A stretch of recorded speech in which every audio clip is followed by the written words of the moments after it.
Good day everyone, I am Relin Rosales and I am the one who assigned to tackle the 6-stage process used in the adoption of the online PBL.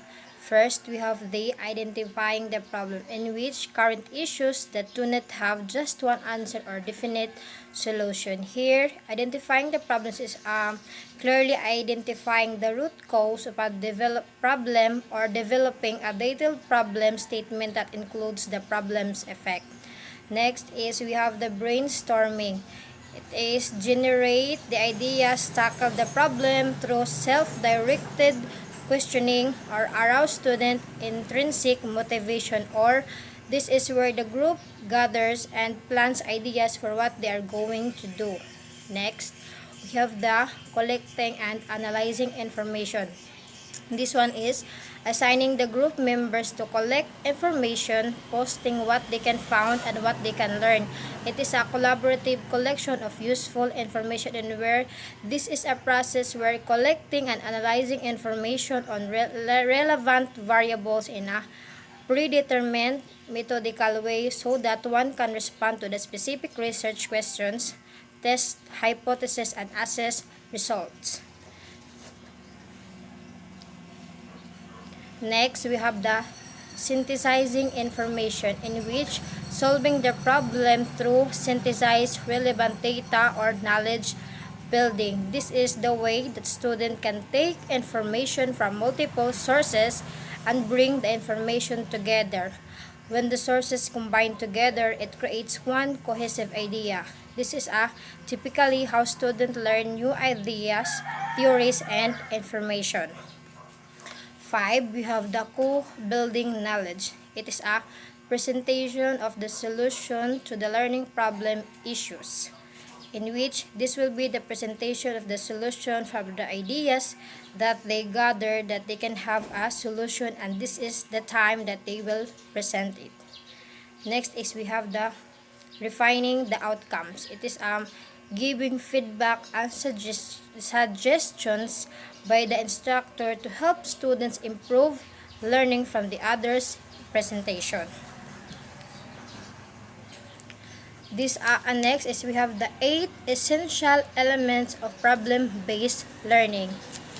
First, we have the significant content and 21st century skills.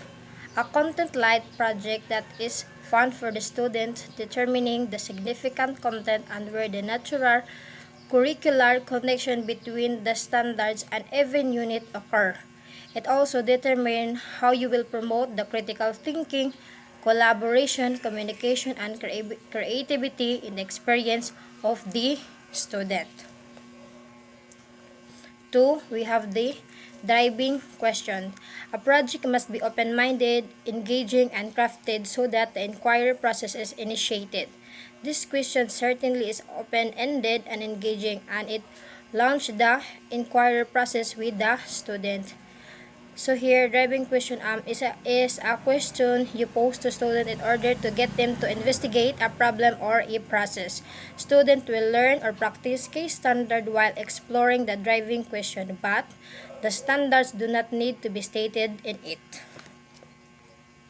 Next, we have the number 3, need to know. Rather than starting a project at the end of a unit, PBL creates a need to know for students, in which they are engaged from the onset of the project. This starts with an entry event that is designed to spark student interest in the project and promote the inquiry process discussed. Number 3, need to know. Rather than starting a project at the end of a unit, PBL creates a need to know for students, in which they are engaged from the onset of the project.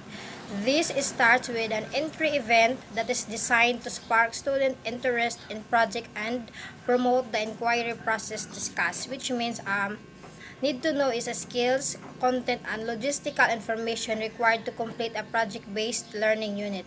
Students identify the need to knows in the form of questions. The answer to the question are unknown to the student and require teacher support in acquiring and measuring. Number 4, we have the in-depth inquiry. is launched from the start of the project and connects the need to know from the entry event to the driving questions, in which students create a list of questions that they must investigate and on which they will focus over the course of the project. From the list, students will search for an answer, ask additional questions, and eventually create a new solution product or idea for the implementation. Students are answered and new questions are generated. No question is discouraged and ending up a project with more questions than answers that can be seen as the good thing. Number 5 is voice and choice. Allowing a level of student voice and choice in a project and learning important for creating ownership of a problem. The level of voice and choice in a project may be varied depending on the grade level of student and the project itself. However, students learn independence when they are asked to make decisions in a project in which a voice and choice happens in a classroom when the teacher gives up the leadership of the lesson and project to students, allowing them to design their own project that show off their learning in unique and individual way. Number 6, we have the reflection and revision.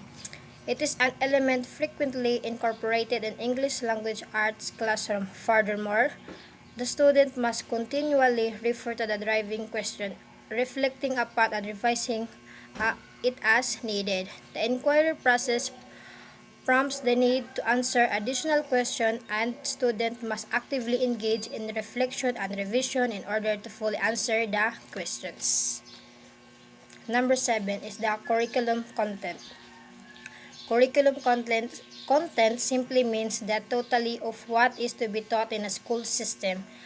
The content component of teaching learning situation refer to the important facts, principles, and concepts to be taught.